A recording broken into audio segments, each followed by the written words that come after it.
If you've been watching all the Fable 5 videos this week and thinking, every single one of these demos is for developers, what does this actually mean for me?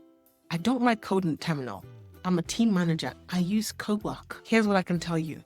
Fable 5 changes something real for Cowork users, and this video will help you decide when to use it and if it actually matters for you and your team. If you don't know me, I'm ASCII. I replaced a 300,000 agency contract using AI with no coding background. Now I train teams on Claude. What you're about to see is genuinely the first test that I'm going to do. In this video, I'm going to show you Fable 5 against Sonnet 5 on the tasks that your team actually does inside Cowork, what the difference look like, and the one decision rule that tells you exactly when to reach for each model. Quick truth, because I know that's why some of you actually clicked, was Fable 5 nerfed? It wasn't per se. It was restricted for about 19 days of a specific security edge case tied to export controls. The Department of Commerce reviewed it, confirmed that other AI models already had the same capability. So it came back full strength on June 30th or July 1st, depending on where you are. And it's only available until July 7th. So we have about 4 days to use it on our most important use cases, which I'm going to show you. The net feeling people are reporting is stricter guardrails, triggering more often, especially if anything you're doing sounds security adjacent. So that's the news part. We're not dealing with security. We'll be fine. This is to show you what it means if you don't write code.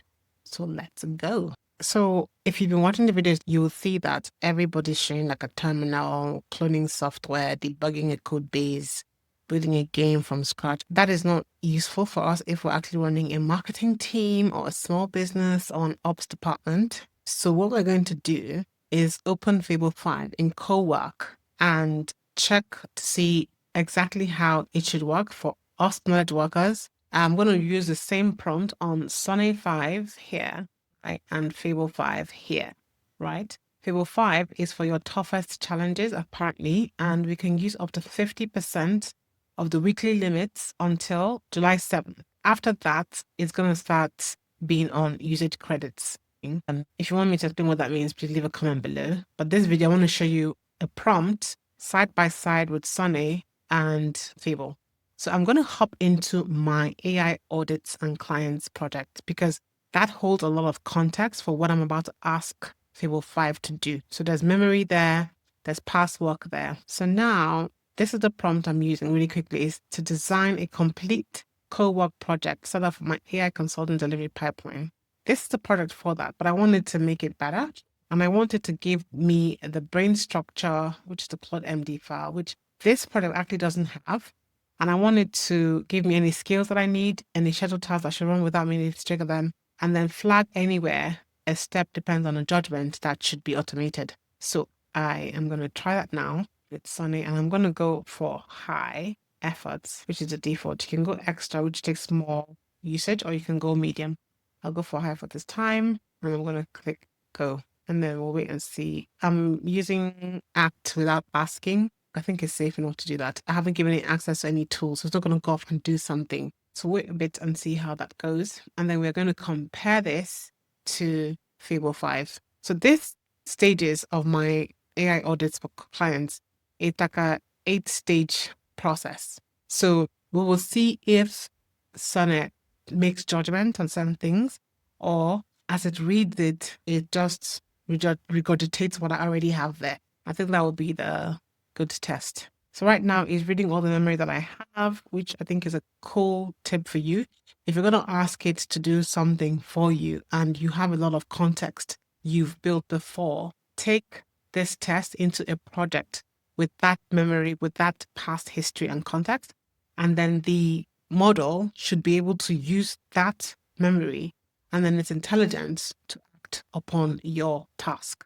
I think that's really key, because a lot of times if we just say create a game or check, code base is a nice example for coders, but for us knowledge workers, I think this is a good test for an existing process you have in your business and putting that in front of the two models. So let's see, taking a bit of time. And what I'm actually going to do is open another task while it's doing this in the same project, and then I'm going to ask Fable to do that. So same exact prompt, and then we'll see.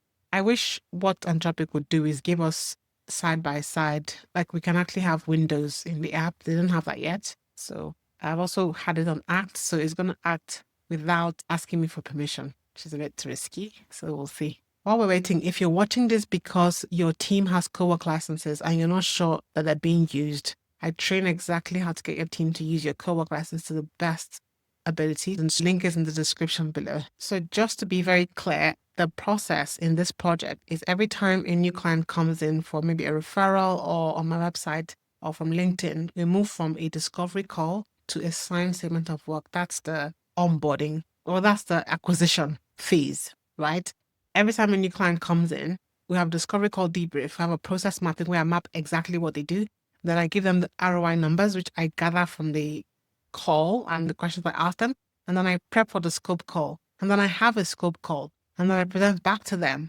And then when I present back to them, they agree. And then we have a final presentation, which is, this is the thing that you asked for. This is the problem. This is the solution. These are the benefits. This is the cost. This is how we're going to solve it for you. So it's a whole process end to end. And I want to see how these two models will model that process in a project. Sometimes people come into Cowork and they're like, what skills should I be using? What shadow tasks should I be using? They don't know how to use all these features.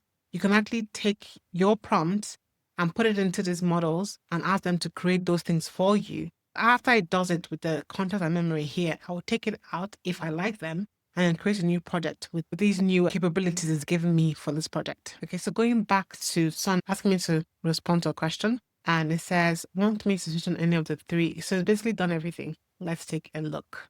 Good local install works. Now build a document. Valid, copying it into the project folder. It's actually created in this project, which is great. At 33 lines, well under the 200 line truncation, I put everything as a scale. The pipeline you are describing is already built. All 7 stages are covered by skills you shipped on 13th of June. It lists all the skills out for me. 4 more sit in the same chain. Mirror build guide generator, transcript fact checker, system architect diagrammer, and a voice AI platform. What was missing and what the document covers is a standardized 7-file brain template per client. Client identity, engagement status, problem numbers, research findings, deliverables index, assumptions, 3 scheduled tasks ready to shun now, a daily Fathom watch that drafts the debrief the moment a new recording lands. That's really good. So I don't have to download the recording from Fathom and upload it to call, which is what I was doing. An explicit list of what stays manual, the close call, the quick win, big win placement, sourcing the actual ROI numbers, assumption resolution, anything client facing for fact checking, and then the final send in your voice, quoting without the decision makers present, and the back half of delivery, which you already to hold. So now they're asking me, do I want to show any of this task? So there's 3 tasks that are created for me. New recording watch. Every time I have a new recording, the task is going to watch. If it triggers Fathom, then it will now get the transcript for us. Engagement pulse weekly. Weekly nudge. So every week, if the client hasn't responded, which is really good actually, because sometimes you can forget if you're juggling many clients.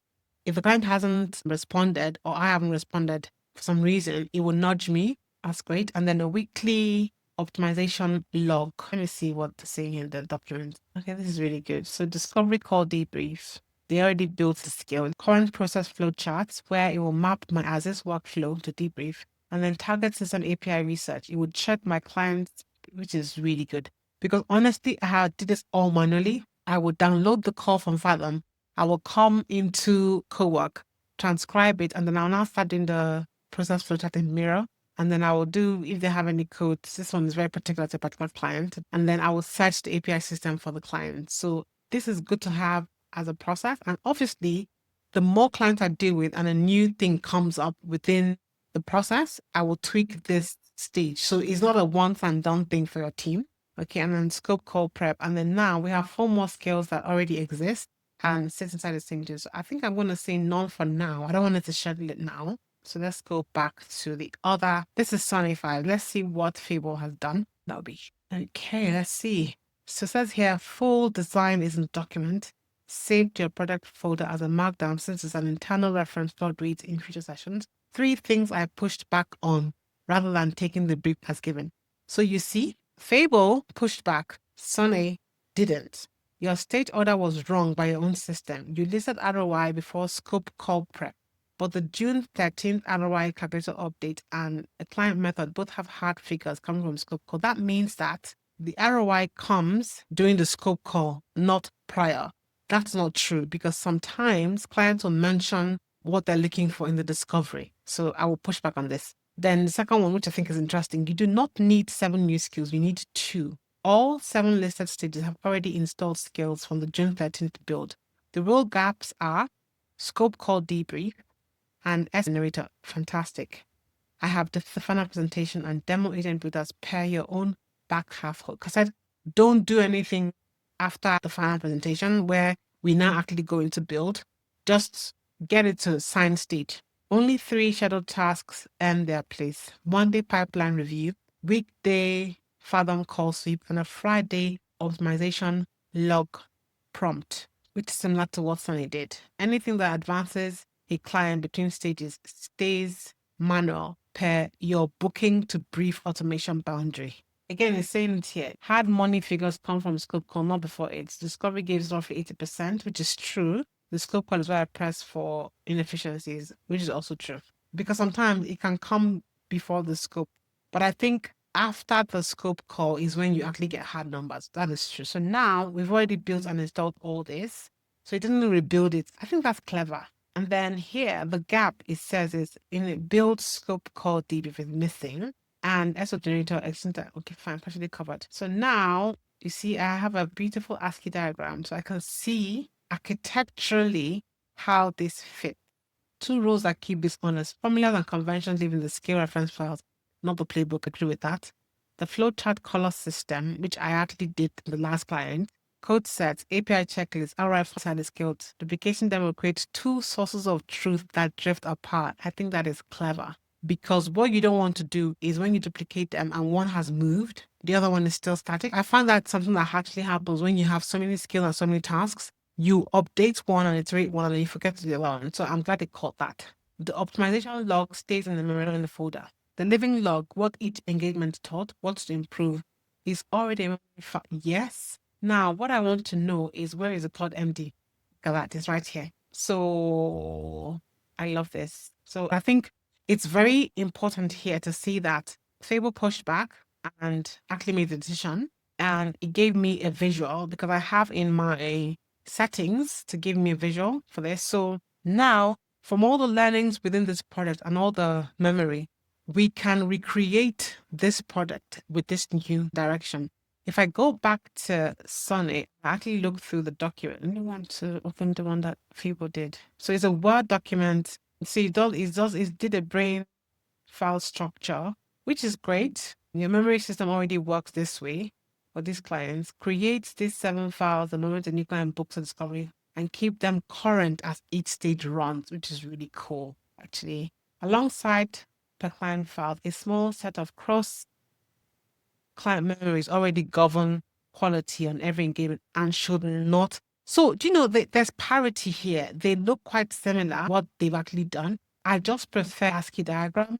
What should not be automated? Fantastic. Judgment calls, sales call itself shouldn't be automated, which I said. RI figures themselves. Anything client facing before they send, I need to have human in the loop. And then the back half final said, okay, this is good. So now over to you. What do you think? So the bottom line is what developers are finding are the same thing that I found with these 2 models on my own business use case, which is one of them is that Fable is really good to reason through architecture. So that is why I gave both models an architectural, which is building something. In my case, building a pipeline, a client delivery pipeline, like a project. And it's good to ask Fable to create the architecture and then a deeper model to execute. So now that Fable had done the beautiful diagram here, I can take this, I will review it obviously, I will take this and then ask Sonnet 5 to actually build it. I think that is really important. So the one rule I would leave you with today is reach for Fable 5 when you're building something for the first time or solving a complex problem enough that you'd normally pay a consultant to think it through. And then reach for Sonnet 5 for everything you do again and again once the thinking is done. And that is the rule that I would say use Fable to build as much as possible up until July 7th. If you're also thinking, okay, what can I use this for before the 7th of July, before I have to start paying usage credits for it, I would say try and design a brain file like I did, a skill library for your own team's first co-work rollout. The exact demo in this video is a very good example. And if you are watching and thinking, I need my team to use the right model for the right job, I train teams on exactly this. Links in the description below. And you can also build things like frameworks for your business. If you've been having a messy multi-stakeholder process like month-end close, marketing approval, anything that has a chain, budget sign-off, because you see, I had an 8-step process. So Fable will architect your multi-stakeholder process, or drafting a first version of a recurring report. Say the first time ever you guys are going to do this report, or even if you've had examples of the past where this is actually a very good one like I did. You've had examples in the past for a lot of messy reports, and then you give everything to Fable and ask it to see what are the gaps in this process and how would it make it better by architecting the whole process end to end. And then also things like interviewing. Say you want to design an interview rubric from scratch or a scorecard. Those kind of things, I think, architecturally are what Fable excel at. So I hope this was helpful. Let me know in the comment below what you're going to try to use Fable for as a knowledge worker if you don't code. See you in the next one.